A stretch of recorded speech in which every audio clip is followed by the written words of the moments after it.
Uh, just to say, please, next slide or next to do, change the slides.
I think there is some issue with the video, right? So,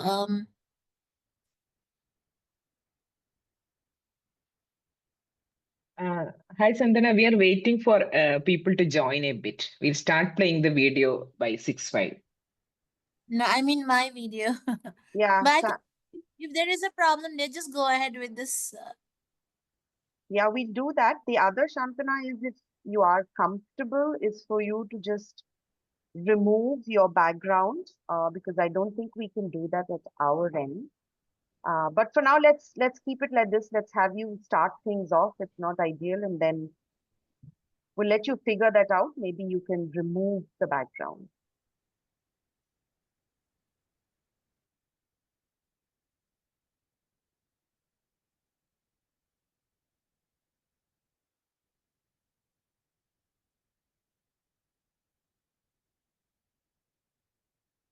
Okay.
within Bhutan, I would say that entrepreneurship is now growing.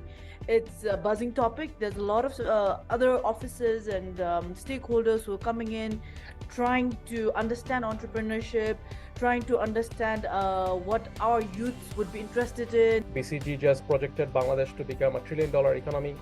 PwC has projected that by 2030 and by 2060, India is going to be bigger than the US. That's something, right? We talk about regional blocks, but I think South Asia as a block is definitely very, very powerful.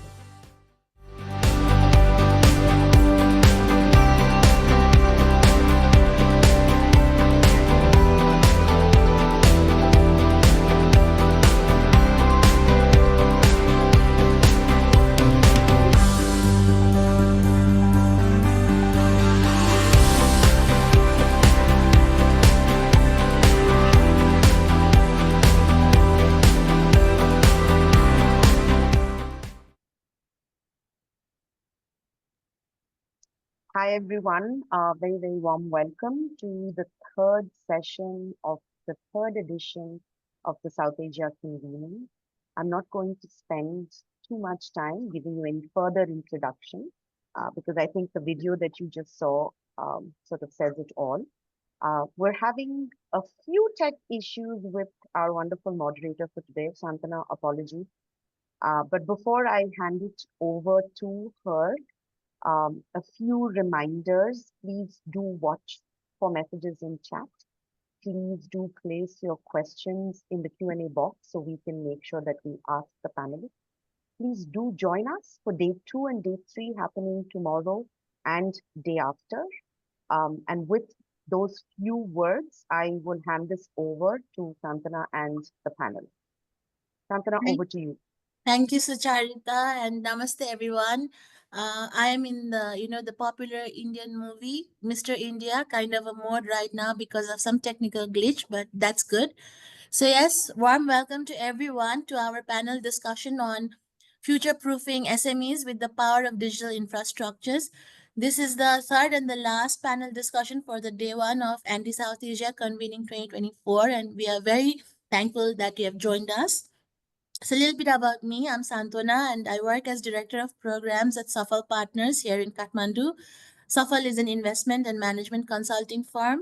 And I would like to begin today's discussion with a bit of a context setting before we dive into the core of our discussion. The layout of our panel discussion is I'll share a little bit of a context for our discussion, and then the speakers, the panelists for today will give a 5-minute long presentation about their work relevant to our panel's theme today, and then we'll get into discussion, and we'll also be taking in your questions. As Suchi mentioned, please do drop in your questions. So I'll start with a bit of a context about our discussion today. The small and growing businesses, as we call SGBs at ANDE, this is the lifeblood for South Asia's economy. They drive the innovation, creating jobs and fueling local and regional growth. But yet, in today's rapidly evolving digital landscape, these businesses face challenges, newer challenges. And COVID-19, the pandemic, was a great testament to that. COVID-19 did accelerate digital transformation globally, but it also highlighted the thick divide between the strong and weak digital economies in terms of digital infrastructures. So SGBs from economies with poor telecommunication networks, limited access to scalable digital platforms, or weak digital policies, they failed to tap into the newer digitally enabled opportunities, and they just got pushed behind in terms of they faced challenges. So in that sense, today that is why we thought when we talk about digitalization for SMEs, we also need to take into account this topic of digital public infrastructure. It's not just a set of technologies. When we say digital infrastructure, we also mean a transformative network that connects governments, businesses, and citizens.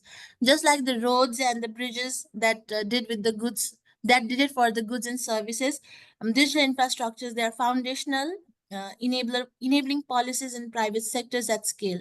So with elements like identity systems, digital payments, and data exchange, digital infrastructure holds immense potential to enable inclusion. They also help us to facilitate seamless transactions, opening even new markets for businesses across borders while also fostering collaboration and innovation. So the power of digital infrastructure is evident. We can take India as one of the shining examples for South Asia, where we see that in India it has doubled adult bank account ownership, significantly benefiting women who were otherwise um, uh, out of who were earlier unbanked and undocumented individuals in economic ecosystem, so to say. So and coming to countries like Nepal, platforms like Nepal's GeoKrishi, they're connecting farmers to markets, and Sri Lanka's EngenuityAi, they are making cutting edge technologies accessible to SMEs. So in today's discussion, we'll dive into three key areas. What means digital infrastructures for SMEs?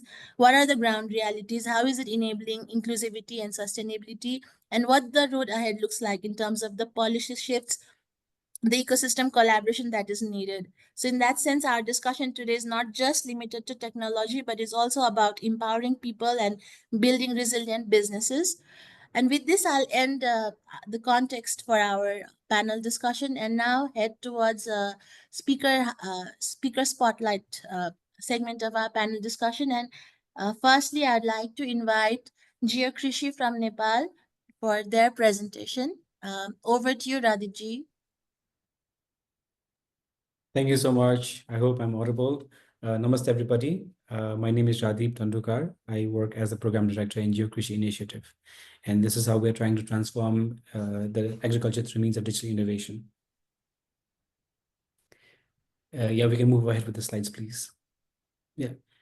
Next slide, please.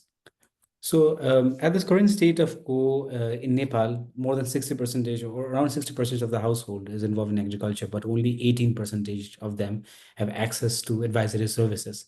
That means only less than 1/5 of all farmers have access to information regarding what to grow, when to grow, or how to adopt new innovative approaches of production. But at the same time, the penetration rate of smartphone in Nepal is pretty high. The recent data shows that around 73% of households have access to smartphones, and around more than half of the population is an actual internet user. So that shows us that we have a huge, immense potentiality of how we can fulfill the gaps that are left by agriculture that could be fulfilled by means of digital technologies. Next slide, please.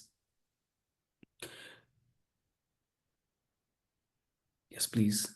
So GeoKrishi is actually trying to create a farmer-centric and integrated solutions where we identify multiple stakeholders that go beyond farmers. That can be input suppliers, can be technicians, it can be market systems, it can be local government. But what it is interesting of how GeoKrishi is trying to work is that it understands that each of these different stakeholders have different need and capacity of digital intervention. So we're trying to bridge a gap between information requirement and information supply.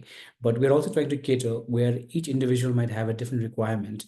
And we've built different tools, but laid on the same foundation called GeoKrishi.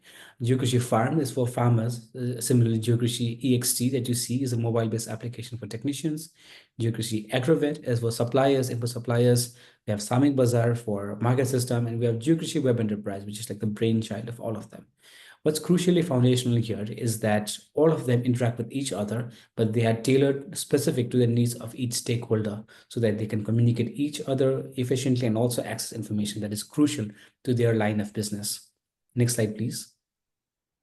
So GeoKrishi works on a contextual information delivery service system where it identifies farmers based on three crucial identifiers that are farmer's profile, land details, and production plan. So it first of all understands what kind of farmer it is, and based on these three key parameters, it categorizes farmers and gives contextual information that is based on their own requirement only. So it only fulfills the gap that is left by it. Next slide, please. Yeah, so simply what it does is it asks to simplify science and tells farmers what to grow, when, where, and how. So it's basically enabling farmers to become an competent decision maker. So we're equipping farmers with all the tools that they might require to enhance their productivity and profitability. Next slide, please.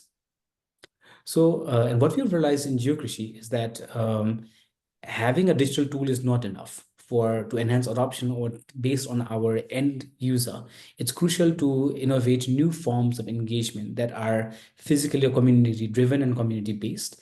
So we've identified three major approaches that can be based in a municipality, that's a local government, where farmers with less access to digital tools or less digital literacy can also explore and also use the tools. We have each of these, which are community-based farmer organizations where farmers can participate in webinars and directly consult with local experts or subject matter specialists. And we also have GeoKrishi agrovet, where we empower or we enhance the social responsibility of input suppliers, or agrovets as we call in Nepal, and try to enhance their reach and enhance their impact on farmers around. Next slide, please. So far, we've been able to reach to more than 200,000 farmers all across Nepal, and happy to note that more than half of them, around 54% of them, are women farmers. So far, we have been delivering information on more than 70 different high-value crops and livestock, and we have been working with more than 1,500 youth digital champions all across Nepal. To share some of our achievements, we started off with a data-driven farming prize in 2017, and through many milestones, we've been also able to influence, or we will also been able to be in the steering wheel of designing the National Digital Agriculture Strategy and Action Plan in 2024. We've also been, next slide, please. We are also currently,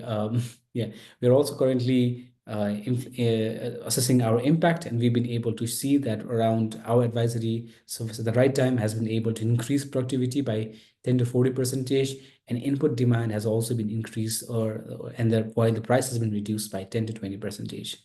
Next slide, please. What is interesting, or what's the fundamental point of how we're working in GeoKrishi, is that we're trying to create a holistic, farmer-centric digital agri ecosystem where we endorse, or when we integrate different components that a farmer might require through the life cycle, that can start with information, advisory services as the crucial foundational layer, and then we're looking forward to bundle them with access to input and access to market, where they can know how to buy, or where to buy things such as seeds, fertilizers, pesticides, tools, and we also empower them with where to sell, how can they enhance their bargaining capacity in the market. And finally, we also want to facilitate the access of finance to these farmers, so they are able to find revenue sources or sources of investment whenever they requirement. And by integrating it with digital payment system, we are trying to create a holistic ecosystem where a farmer can take GeoKrishi as a one-stop solution for all of its requirements within the ecosystem. If that is it about GeoKrishi, I would love to take any questions if you may have. And we like to call ourselves as the farmers' closest friends. There are some QR codes if you want to scan, and look forward to questions up ahead. Thank you so much, guys. Thank you, Radipji, and so well on time. And this makes me move to our second speaker, panelist, Gihan Mendis from Sri Lanka, from EngenuityAI. Gihan, the floor is yours. Thank you so much. And Ayubowan from Sri Lanka. Can we move? Thank you. So just before I get into explaining what EngenuityAI is and what we do, I want you guys to meet Ravi. Ravi is technically a farmer up in the hill country, and today he is one of the lifeline, or the lifeline of the agriculture sector. Unfortunately, Ravi today suffers with many dilemmas. One is related to not being able to understand, and my life becomes much easier because GeoKrishi just mentioned some of the key criteria of what to grow, when to grow, how to grow, and how much to grow. And also in terms of market access, in terms of dependency of middlemen, and also lack of financial instruments. And this makes life much more easier for me, Radip, because you actually mentioned all of this stuff. But my point here is I'm not going to harp on the criticality or on what this is, but I just want to go on to the concept of what we are trying to achieve here. And I'd like to go into and I think this slide per se is self-explanatory based on the backdrop of the conversation we just had with GeoKrishi. So if you move on to the next slide, one thing that I want to highlight is that in most of our countries, most SMEs, and in this context, an example can be a farmer, all of these people who are, are blessed with certain assets that are provided by our government, by the state, and as well as all of them have some assets that are their personal. Now, overall, the SME has a positive or a negative footprint in the market, in the area, in the region that he operates.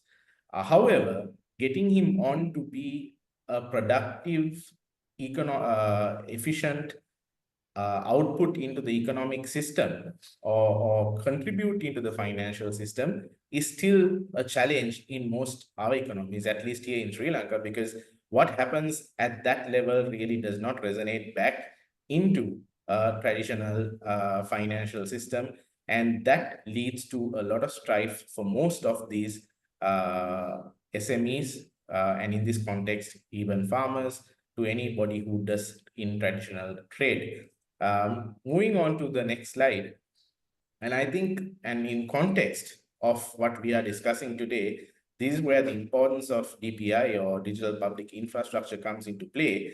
And for a moment, we don't assume the fact that we can actually replace or support DPI as private sector, but we acknowledge the fact that government at the core has to be driven, and it has to be driven digitally. So one of the things that we try to do, and in this example, since we are talking about Ravi and agriculture, as we move on to the next slide, I want to explain one thing that we've done. So again, just like GeoKrishi, we have developed a solution that uses a couple of things.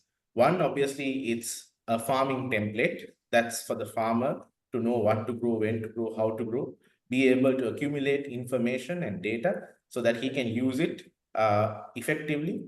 Number two, to be able to give farmers input into what they should be growing, how they should be growing, what are the seasons. And here we use remote sensing, satellite imagery, to help farmers to be able to understand what they are doing in their particular area, how are they growing, what are they growing, and what challenges do they have in terms of the product that they grow.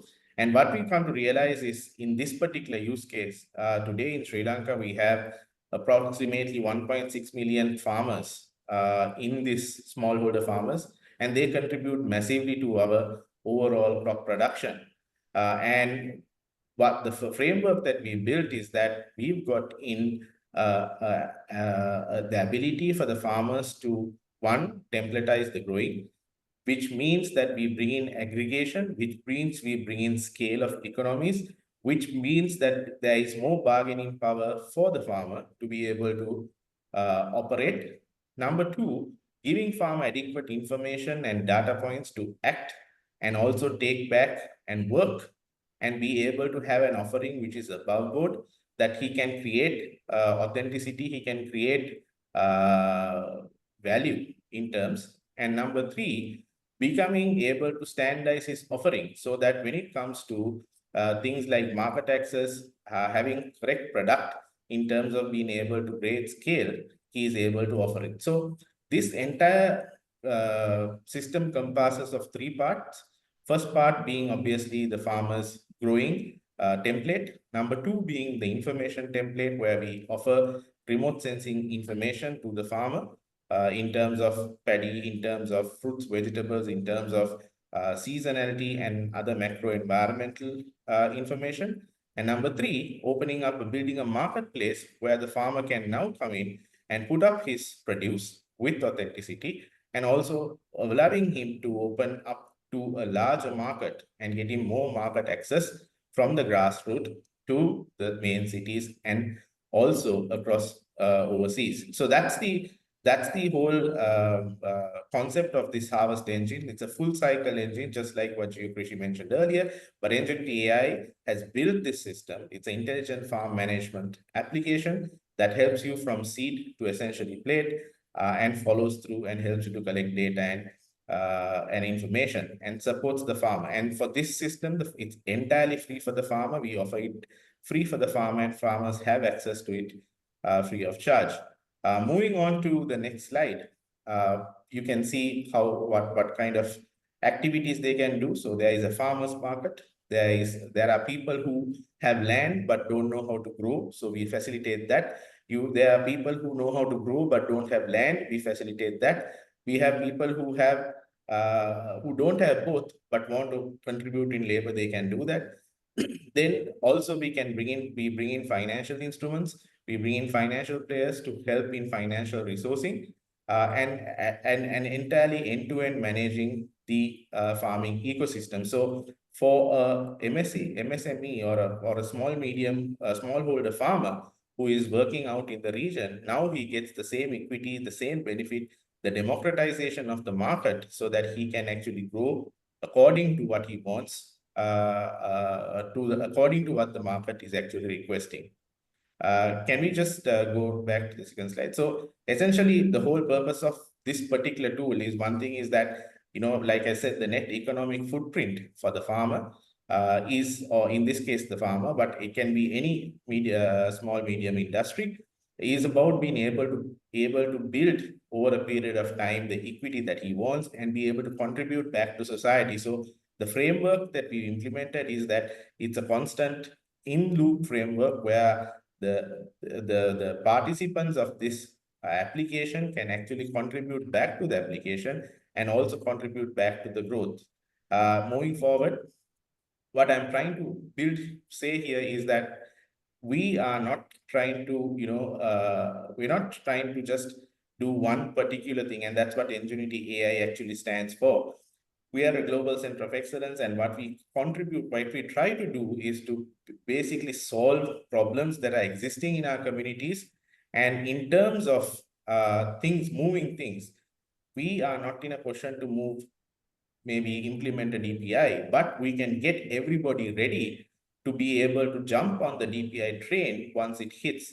And these kind of tools that we've built help farmers, medium enterprises, to be ready and prepared above board to be able to join in and enjoy the benefit of digital public infrastructure as and when we take on. So it's all about, taking that term, lay the rails and the trains will come.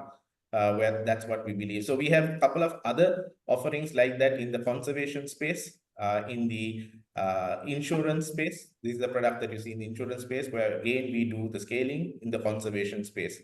So that's it. And thank you very much. There are a few more stuff and you can definitely reach out, and thank you so much for the time. Sure, yeah. And Gihan, I have to inform our audience that you bring in 25 years of experience in the IT industry.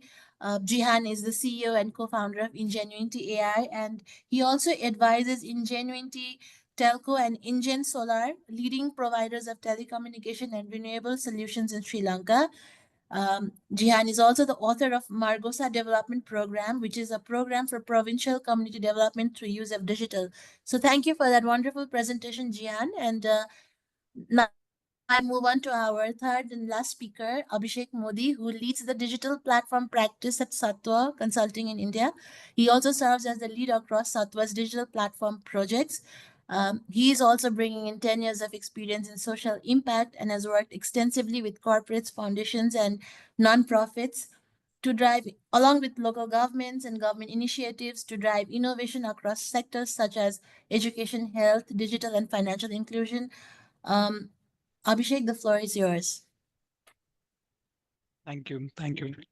Great to meet everybody here and the fellow panelists. So quickly, just introducing the work we do and how do we look at digital public infrastructure as well.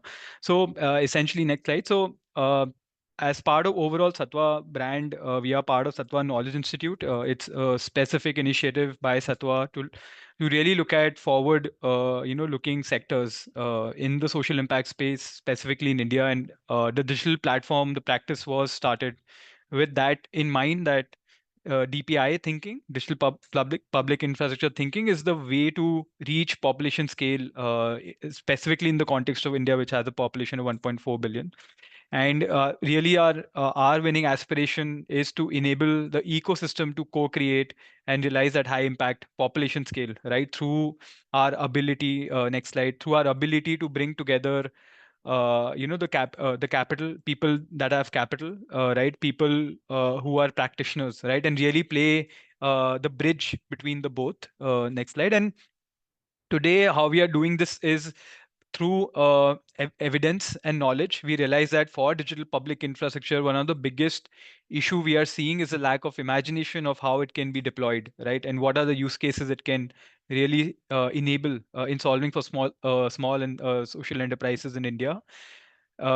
Simultaneously, we believe that this is a systemic issue, and a lot of stakeholders have to come together with on different scale, right? Some coming from a business side, some coming from social impact, and it requires a lot of engagement. And we bring in that expertise, and a lot of the work that we are doing is ultimately has to result in action, right? So there is a strong bias for action. So we sort of bring all these three things together to the DPI thinking, right? That's the focus. The next slide. Uh, and next slide. Yeah. So that's what we are doing. And I mean, so far, we've tried to look at multiple digital public infrastructures that are coming up. And one of the big value add that we believe that we can do is to help people imagine how it can solve the problem. So be it for small marginal farmers in India that are small landowners, or it be it self-help groups or artisans, right, or gig workers. So that's what we are trying to effectively do with our knowledge products. Next slide. And we've, as I was talking about action, actively working with organizations like BMGF, Omidya Network, etc., to drive some of these ideas to the last mile, right? So that's the work. And from an overall point of view, yeah, next slide. Overall point of view in India, next slide. It's evident that the DPGs such as Aadhaar or UPI, which are more popular, but there is a host of a lot of DPIs across the sector. Next slide, that we believe can add value, right, in providing open standards, in providing open data, in providing open content for the ecosystem to really build on top of it, right? And given the context of India specifically being such a large nation, having different contexts in the north and south, we believe that a common underlying infrastructure with contextual solution is the way to sort of move forward in solving very specific local problems, and language issues as well, right? So all of that that's the underlying thesis of the policymakers and government, right? Next slide. And uh, this is an example. I mean, across the board, if you see in education, e-commerce, agriculture, there is host of uh, infrastructure coming up at various stages. And in fact, it's a lot more evolved now since this slide was made. And we are looking at all of this as a whole and seeing where we can add value, right, for small enterprise. So that's really what we do today, and happy to add more value in the panel discussion. Thank you. Thank you, Abhishek. And I think thank you all three panelists for that wonderful presentation. One thing to be noted is, how the QR codes now appears in all presentations, which was not quite the case just probably a few years back. This now brings us to our core of discussion, and I would like to now invite you all to write questions for our panelists as well. I'll begin with I'll begin our discussion with a question to Radip ji, who is also uh, uh, an agroeconomist specializing in digital agriculture.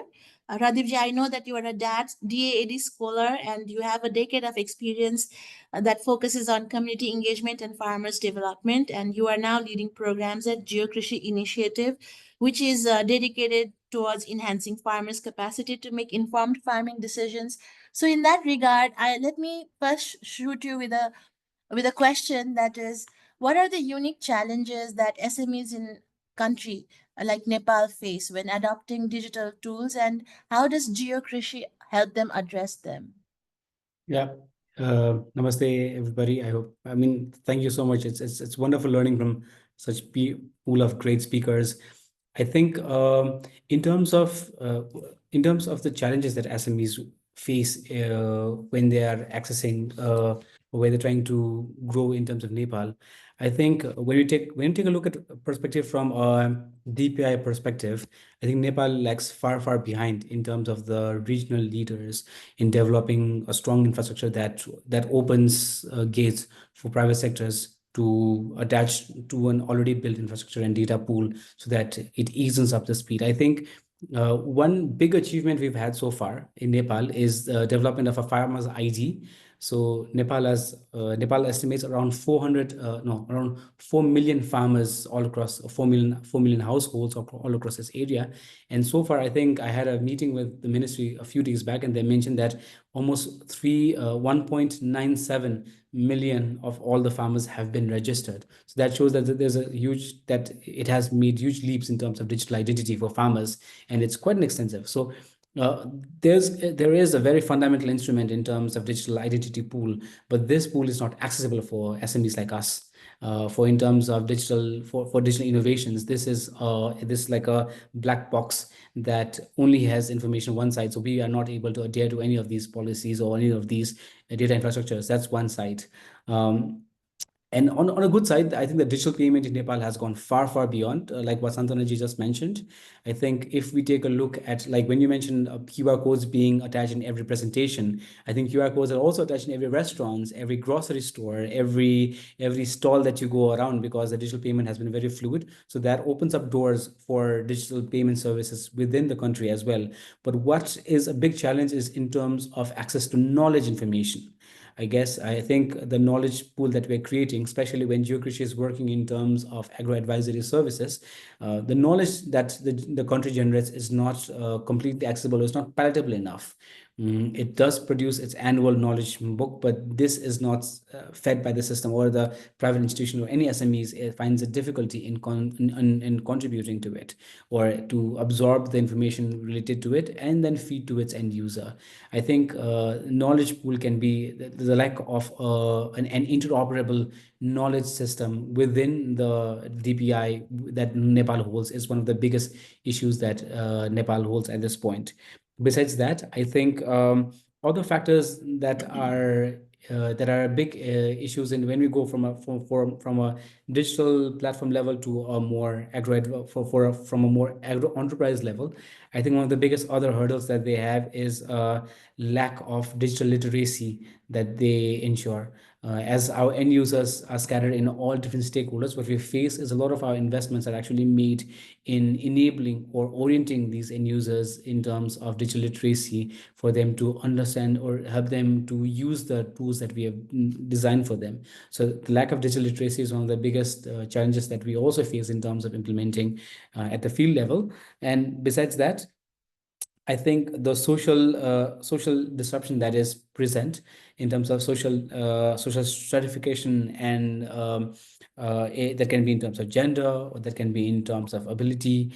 So these are also some issues that we faced when we deal with when we're trying to deal with what hinders farmers to grow. And I think my last point would be lack of good markets.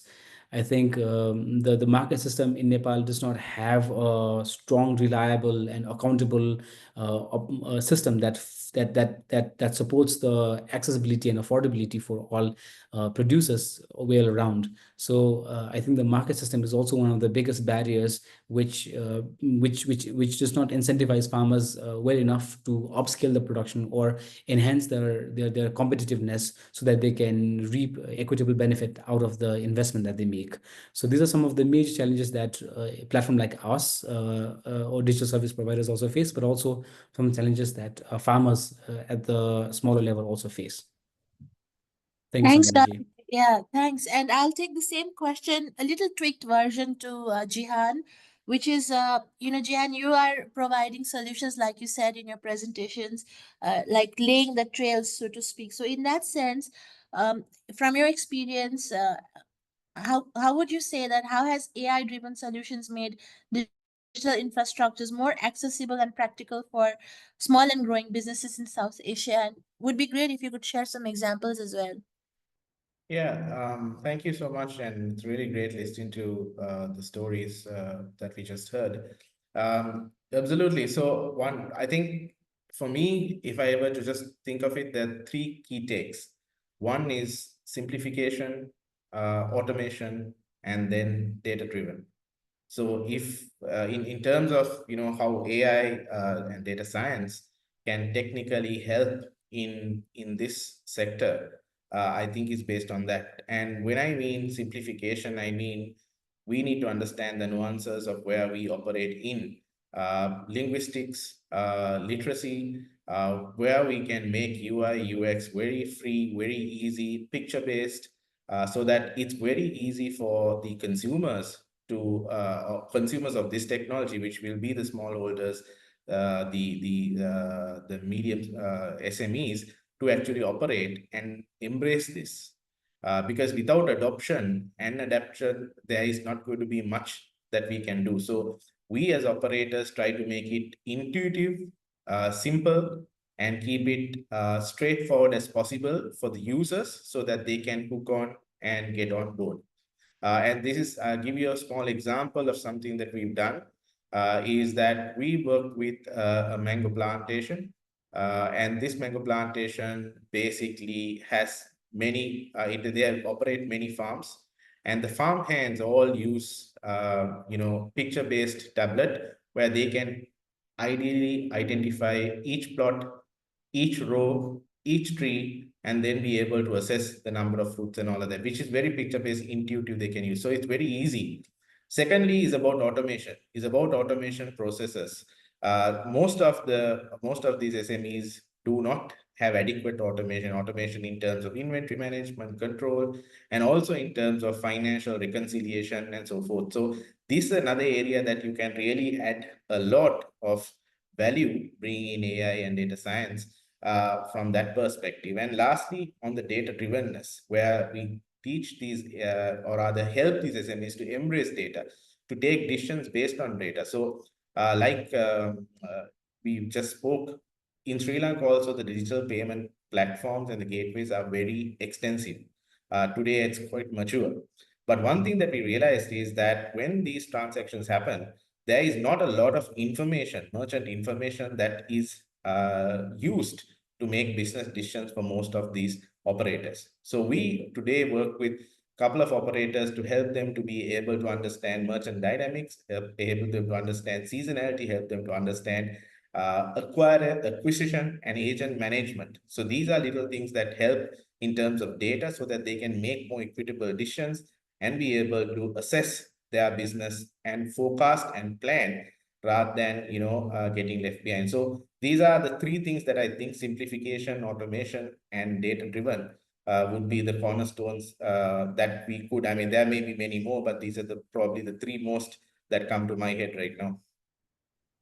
Sure. Thank you, Gihan. And then I'll move to Abhishek to understand, Abhishek, my question to you, continuing with our this conversation thread, is how do you see digital infrastructure supporting women entrepreneurs? And what are some critical barriers that they face in accessing these resources? Yeah. So, I mean, at least how we are currently looking at it is that essentially small enterprises, women-led enterprises, I mean, theory of change is that they need financial inclusion, they need capital, working capital to bring stability in the business. And second is they need market access, right? So essentially two things, two contextual sector level issues or support they need. And there's a foundational layer, which is their ability to absorb language. For example, India is a multilingual, right, with English and Hindi predominant, but there are local languages. And when we talk about MSMEs or small enterprises, then you're looking at a state in, let's say, Maharashtra or Tamil Nadu or even UP, where UP there is Hindi, Maharashtra there is Marathi, in Tamil Nadu there is Tamil. So there are these core foundational barriers, right? So when you're catering to a market in Bangalore or New Delhi, you will typically find upper middle income folks speaking English or Hindi predominantly, right? So how do you interact with them? So there are, for me, these are the three main pillars, which is market access and this. So they need this support, but there are a lot of challenges, right? And in each of these contextual issues, there are different challenges, right? So at least in my observation on the field, when it comes to market access, a lot of, and imagine, so we have a DPI called ONDC, Open Network for Digital Commerce, that is enabling a digital shop for a small seller, like a Kirana store, which is a physical shop. Imagine there they have the ability to create a free, no server cost, no setup cost, a shop digitally, which can, like, for a example, use like a barcode. You can scan, look at their inventory, what do they have, and literally do a e-commerce transaction, which we are used to through Amazon, etc. Right? So now you can do that, but now imagine if you're working with a small enterprise that has never established a digital shop. What they need to have a digital catalog, they need to be able to take photos, the quality of photos. So you realize that for them to be digitally enabled, there are a lot of things we have to do off digitally, right? For them to be able to absorb such an infrastructure. So we're realizing that is one fundamental intervention that we have to do, bring in philanthropic capital or even catalytic capital to drive that readiness of small enterprises, right? That is one aspect. In financial inclusion, as I'm hearing, right, and it's good to see that a lot of countries now have mature digital payment systems, and so is the case in India. But we are realizing that there is a lot of underlying financial trail that is being underutilized for financial service, right? And for us, I think the next stage in where it is heading India is how do we deeply integrate financial services now that financial transactions are happening, right? And for that, DPI, such as account aggregator, which is the data highway for financial between the banks and the fintech ecosystem, has come up, right? For so the one use case is something as simple as for farmers. Our regional banks, the difficulty they face is that the passbooks are physical, right? And the nearest bank is half a day away, right? Meaning coming and going from their farm field is a half a day affair. But this infrastructure now, you can literally give a bank passbook to a fintech lending provider directly from your server, bank to bank transfer, without you going to the bank account, right? So, I mean, so you're seeing those productivity gains, those efficiency gains happening, but there are challenges. What are the challenges? Challenges are something as simple as data sharing, data safety, right? Their apprehension to access such a sophisticated infrastructure, there are issues there, right? And then we realize that there are financial issues that their purchases are all in cash, but all the income is in on digital because of UPI, right? So there is a lot of that, the multi-bank account discovery. So we are realizing that while these two in whole require for a small business to thrive, there are specific contextual challenges that we have to really target and enable them to come up. And then there is the foundational layer, which is access to smartphones, ensuring they have broadband, language barriers, etc. So you realize that holistically it's a systemic issue, but the good news is that there are these infrastructure rails that have come up, which is making it easier for them to uh, sort of come to the digital story. And one of the biggest observation, or the at least the shortfall, is there's a service ecosystem is still missing for these folks. How we have service ecosystem for our in the cities, right? We need to build that cadre of people who are able to provide specific services to these small sellers in the rural areas. So it's for us, this is how this ecosystem is sort of evolving and at least shaping up, and sort of seeing how we can enable that.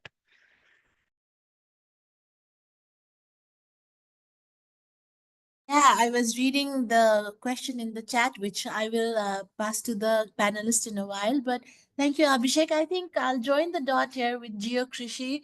They had Radipji had a slide where he talked about the phygital mode of doing business. And one of the reasons that we have this conversation today, the panel on digital infrastructure and not just digitalization alone, is that the realization that, for example, in case of Nepal, if I were to share, ride sharing apps have done great. In fact, people like the youth who are facing unemployment, they are taking into being the being on the ride sharing app, being the riders, providing the services. In fact, it's one of the most popular employment forms for youth today in Nepal, and that has been possible because Google Maps came in, the 4Gs, 5Gs came in, and the phones came in.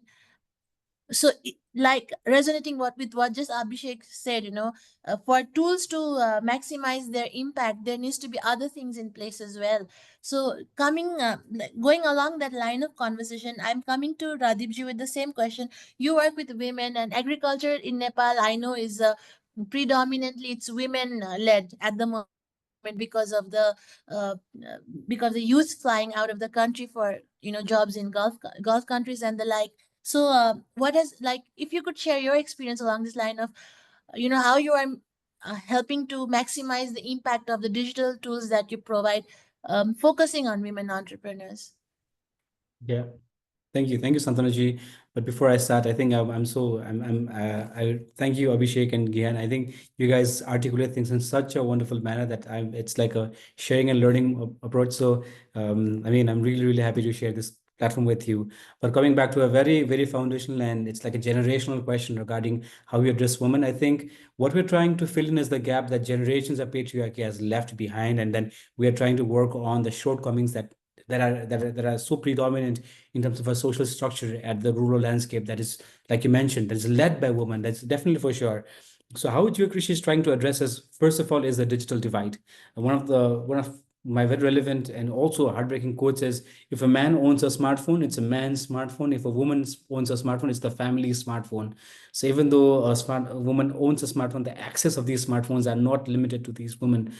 So I think one of the crucial ways of how we are trying to address is by means of addressing the digital divide that happens within the social structure in the agricultural landscape, is we are trying to cater different farmers with different abilities and different access to digital tools. So the best one would be by means of a smartphone. That's not the most predominant, but that is our idealistic end user. But there we also have to cater people who don't have a smartphone, who have a feature phone, or either who has a smartphone but does not know how to use it, who has a smartphone does not have a Wi-Fi or data packages. So we have adopted a phygital model where we digitally enable our physical spaces that is community based. So this is a very predominant approach that a lot of institutions, even in India and Sri Lanka, are adopting, which has been very impactful, where we create an physical space which is digitally enabled, where our major focus is not for the end user to use these digital tools, but only for them to take benefit of the digital tools. Something we do as each of that is something as simple as, right now, I think it's the season of sowing potatoes. So right now what we're doing is we are enabling our community facilitators to organize a webinar, and we find an expert that has quite an abundant amount of knowledge in potatoes. And these experts, they operate series of webinars where farmers can join in from their own hometown, and this drastically reduces the cost and logistics and time of an expert being physically present in these locations. And they can have a two-way interaction where the expert can tell them about how to save the potatoes, how to how to increase the rate of germination, how to enhance the plant life, and the farmers can actually address any contextual and localized questions. And these, happy to report that most of them are women. A lot of women-led cooperatives and a lot of women-led facilitators are actually organizing these kind of events. So I think one of our major successful case studies is this phygital approach, where we partner with local cooperatives, partner with local community-based organizations and women-led groups, where our facilitators, who are also 80% of them are women, can organize these meetups at local level to address any pertaining issues relating to agriculture. That's one of our major approach. Second thing that I want to mention is regarding financial inclusion, of how we're trying to build a financial portfolio of these women farmers, because we have to admit that most of women do not have access to collaterals that the bank might require for them to access any sort of loans or grants or subsidies. So what we're trying to do is we're trying to back these up, or trying to establish a digital portfolio which can act as a guarantee for certain amounts, for certain financial products. So women can also access these products, like what Abhishek mentioned before, that they might not have the financial resources, but we are trying to enhance the guarantee, or let's say we are trying to convince the financial institutions to reduce the risks regarding women farmers, so they can increase their agro enterprises. Next thing that we are doing is we have a very gender sensitive approach, both in terms of language and in terms of community engagement. Language is also a very crucial barrier. All of our information is Nepali, so because I think translating into each regional language would be quite tedious, but we made sure that our language are foolproof and they are gender sensitive. We do not use any gender aggressive languages or terms that would influence any sort of negative environments within the community approach. And the next thing would be to deploy gender sensitive, to deploy women-led facilitators. These are community-led digital champions who support or who extend the services at the community. And what has been found is, when men have been when men have been community facilitators, the access has been aggressive, but has not been a lot of two-sided approach has not been so prevalent.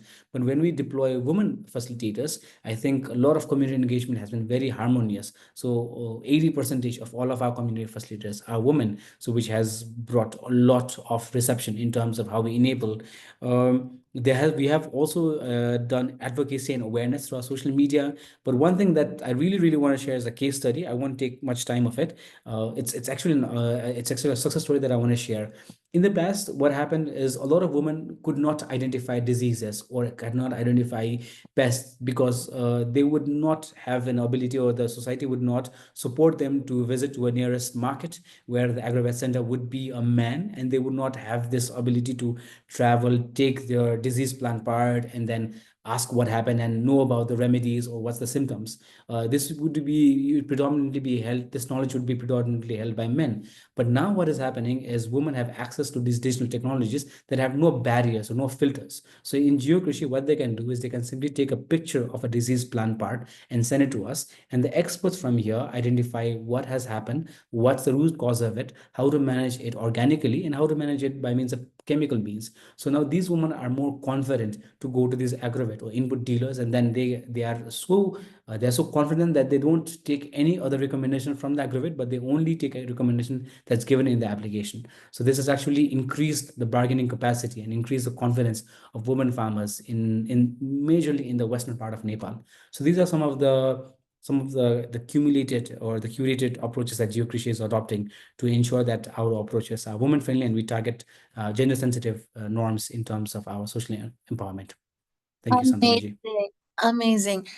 So as we are, putting our brains together to push women ahead in terms of adopting and benefiting from this digitalization, we need to also, like, there's a question in our chat as well, and I would like to place it here.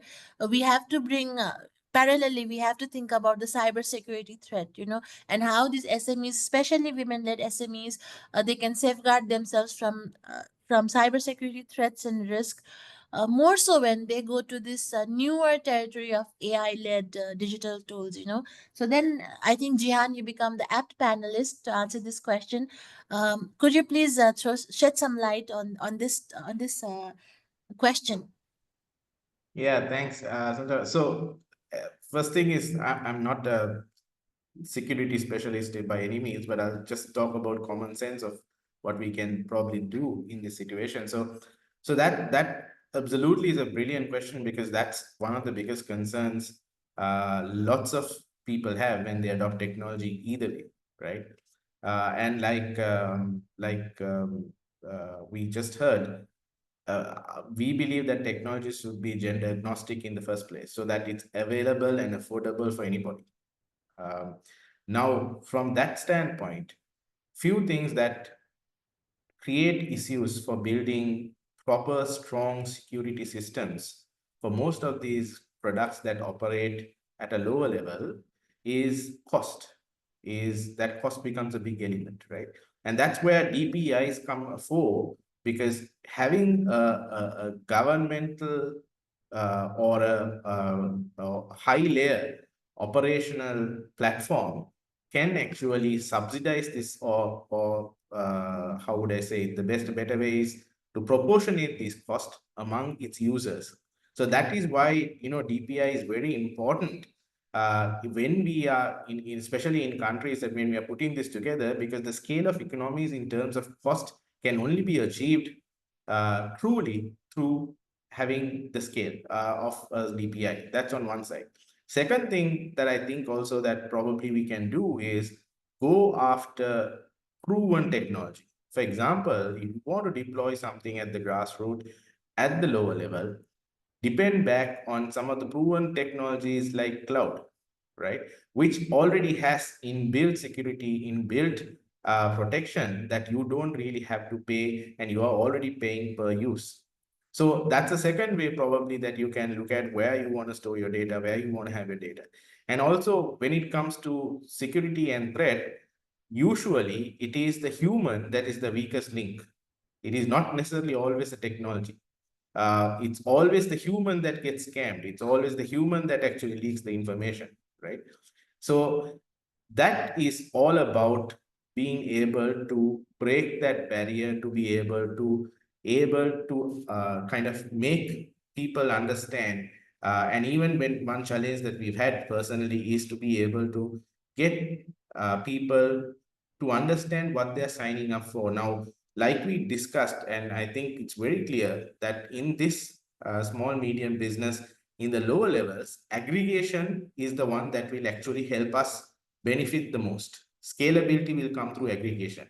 The risk of aggregation is that means you're aggregating at a level, and if the private sector starts this aggregation, it can be used in many ways that may or may not benefit the grassroots.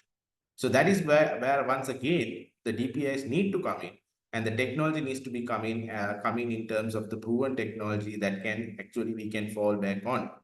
And lastly, I think it's all about adoption in context of that the benefit outweighs the risk, because there is no 100% solution for threats, and so there will always be the scammer, there will always be the guy who comes in, breaks in through your firewall, there will also always be the ransomware attack, and this happens from the billion-dollar company to the individual person. So there, I don't think that there is 100% answer to your question, but it's a very important question. It's something that all of us need to be aware of. But what I truly hope is that if we can outweigh the risk by the bonus that we can bring on to the table in terms of value, then that's another way of looking at it. So these are the three things that I think can step in way. One is outweigh the risk with the value. Second thing is adopt proven technologies like cloud, which is very easy to use. Then for the DPIs to come in and build this equitarian platform where basically you will have equity, you will have democratization, and you will have subsidized top class security available for these users. Great. And thank you for again, summarizing your answer in those bullet points. So I think now that we have got, I think I could speak for myself and maybe the audience will resonate with me. We have had some good insights from you panelists about what digital infrastructure really is and what kind of support, support services are required for those digital infrastructures to be in place, how it really, enables and empowers entrepreneurs, including women entrepreneurs, with a focus on women entrepreneurs. So then, I think let us now move towards a little future looking kind of a part of our conversation, where I would request Abhishek, to share with us what your ideas are regarding um, organizations like Sattva playing a role in bridging the gap between government initiatives and grassroots SMEs, in terms of building digital public infrastructures. And I will also link the question from the audience while I pose this question to you, which is, while we build those digital public infrastructures, be mindful and ensure that the inclusion component is very well retained. No one is excluded, so to say. So, Abhishek, the floor is yours. I think from an ecosystem, I mean, Sattva operates at an enablement level, right? So I think for us, one big thing we've realized is that we need to influence capital in the right way, right? And typically, if you look at it from our point of view, there are three types of capital. One is a philanthropic capital. We need to, I mean, showcasing use cases on DPI is a risky affair, right? And typically, you need to, I mean, what we are realizing is we need to build businesses on top of DPI for it to become self-sustaining ecosystem, right? But we also realize that you need risk capital to showcase these ideas, and in effect, right, while they are there is the possibilities are articulated, the demonstration of some of these ideas are high risk and high reward.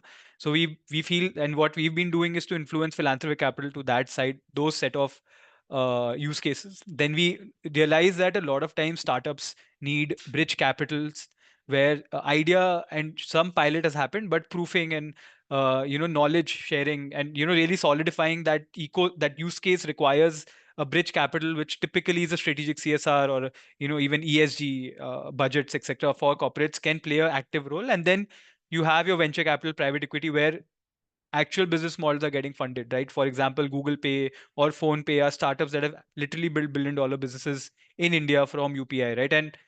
And that's what has led to larger proliferation and diffusion of DPI in the last one. So we need Sattva as an organization needs to continue to do that, right? And that really leads to action. But we are also realizing that there is a lot of general engagement of all the actors, the Samaj Sarkar Bazaar, as we call it, which is the government, the private sector ecosystem, the corporates, and the civil society. All of them have to come together and see the role they can play in driving these ideas to the ground. So there is that heavy engagement that is required on specific DPIs. It can be for e-commerce, for inclusion of finance, or there is energy which is coming up, decarbonization. So all these small ecosystems require all these players, the regulators, the government, etc., to come together, and somebody has to play that orchestrator role. And we feel Sattva can add value in building the field, right, for people to play the game, right? So for us, that is important. And then obviously evidence, right? That while there is a lot of talk, it still requires a lot of evidence and proof point for us to make a case, be it for a non-profit to invest, or a social enterprise, or a for-profit enterprise to invest, or even a corporate to invest, right, in that infrastructure. So evidence for us becomes very critical. Going to the ground, seeing what are the unintended consequences, which are positive and negative, of digital public infrastructure, and really bring that out to the ecosystem. So for us, I think all these three aspects are very important. The second question that you asked about inclusion, there are multiple facets to it. For example, in India, one of the things we realize is language can be an exclusion barrier, right? So the apps or the solutions that are getting built, are they multilingual by design? For example, that is a set of conversation that is happening in India. Second is the interaction or interface of the app, right? So if the use case is for elderly, let's say for pension in financial inclusion, or for PFMS, which is managing your incomes and your disposable income, you're targeting a elder segment, right? Senior segment. So how do you create your apps that are conducive for them, right? And so on and so forth. So I feel a lot of design work, the UI interface work at the interaction level has to happen for inclusion of a lot of folks.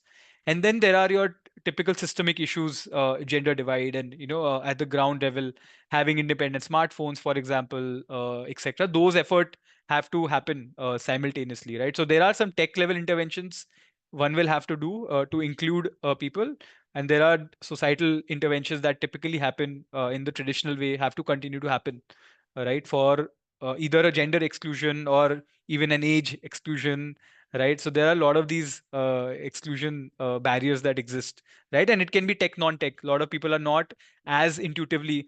So one of the things, at least I realized for the first time in India, that the economy is shifting from consumption of digital products to production of creating something out of it, right? Which is, when you're doing business, you're producing now. You're not consuming a WhatsApp or a Facebook or a YouTube content, but you're literally doing business, right? So I think that shift we'll have to do, and that leads to exclusion barrier across the board for small enterprises, and that's the tension we'll have to hold when we are designing interventions like assistance that Radip talked about, phygital assistance, etc. that we say. So I think for me that is my view on this exclusion. Great, thank you. Radip, do you have anything to add? Because Yeah, thank you, Abhishek. I think a lot of things have been mentioned. One thing really interesting when you mentioned about we're going from consumption to production. In terms of recommendations, I just want to point out that I know that I'm not so sure if we have any people from the government, but I think government in Nepal needs to rigorously work in terms of developing a strong DPI that go beyond infrastructure level, that can go through policy level, that can go through strategic level. I think that's something that we really need to work on. And I guess like how South Asia is so different, but at the same time, it's so similar in the same domain that we don't need to reinvent the wheel. We can learn from so much of our learnings from the co-peers. One thing that I think I wanted to emphasize is how development of an agri-market system on a national level can foster growth or foster adoption of technologies that are coherent towards the farmer system. I think that's something I wanted to mention. And also, when we need to reduce the barriers of entry for not just farmers but also for digital system developers, I think having a strong foundation in terms of knowledge management system and data portals are also very, very crucial. Like you mentioned about how Google Maps was so important for Patao and for InDrive. I think the government strongly needs to create a conducive environment by investing largely and opening the doors to private institutions so they can, but at the same time also ensuring that data privacy and data security are kept at check, like what Gihan mentioned before. I think that creates or that fosters or that supports private institutions to be on a more productive side than consumptive side, and then enhance the whole overall ecosystem. I think that's my closing remarks, Santanaji. Great. And I think we are almost towards the end of our discussion. So the finale question is I would like to put my finale question to Jihan. So, Jihan, as we are now discussing how we could influence government, how to go about building infrastructure that are inclusive, I want to ask you that these things will of course exist in due time. Either it could be fast, it could be slow in some economies, but it will happen. So at that time, when there are infrastructures in place, how do you think private sector and SMEs can then leverage these infrastructures? How can they, what would be your advice to these SME leaders looking to future-proof their businesses through digital infrastructures? And that is my finale question, yes. Yeah, thank you. And it's a responsibility to have a finale question, but I'll try to answer that aptly as possible. But just before I get onto that, I think it's real good piece of advice that Abhishek gave about measuring. And also, I think at all levels, at grassroots, all of these conversations need to be driven by business cases. And that's one thing that, the small and medium sector needs to understand, that we need to be able to drive economic sense of all these decisions that we take. Having said that, I think one of the probably the key piece of advice that I think we should adopt, and I'm saying this is not coming from just me, but I think this is something intuitively, is that we need to think long term and invest in adaptability through digital tools, right? Digital infrastructure is just not about the technology. It's about being able to create like a foundation of resilience, of growth, of start small but strategic things that align with your current needs but can help you to kind of scale, right? It's not just something that you want to do for today that will look cool, but it will help you to really evolve in your business. So like I said earlier, using dependable tools like cloud-based tools that help you to manage, right? Think about, start conversations about cloud, embrace data to make your decisions, think about data. And also, when you're developing tools, prioritize interoperability, have it open as possible so that you have the future in mind so that you can collaborate. And then end of the day, I think future proofing is not just about chasing the latest trend, like I said earlier, but it's about building, an ecosystem that can help your business weather the disruptions and the storms. And that's what we really are doing, building these templates of like the harvest engine, like the ether engine for conservation, like the engine fix for insurance. We're building these small facets that once a large overarching DPI can come into play, it can be integrated and seamlessly connected so that you can derive value, and the value can flow top down as well as bottoms up. So I think these are a few things that we are thinking about, and I think SME leaders need to start thinking about their businesses. Thank you, Jihan. Thank you, Radip, and thank you, Abhishek, for helping us unpack the policy shifts, grassroots engagement, and uh, helping us understand how our SGBs can mobilize digital infrastructure to leverage policies and infrastructures that are now coming in place. With that, I will end my session here and pass the floor to Sucharita. Sucharita, the floor is yours. Thank you so much to all of our erudite panelists for your time and your super important input. We will make these recordings available, over the course of the next few days and years for people to access and hopefully be able to learn from. Just a reminder in chat for those attending to please join us tomorrow and day after. And I look forward to working with you as you build out these ecosystems, Abhishek, Radip, Gihan, to our partners in Nepal, like Santona, and those who partnered with us on this community. So thank you once again, and we will be in touch. Thank you. Bye-bye. Thank you.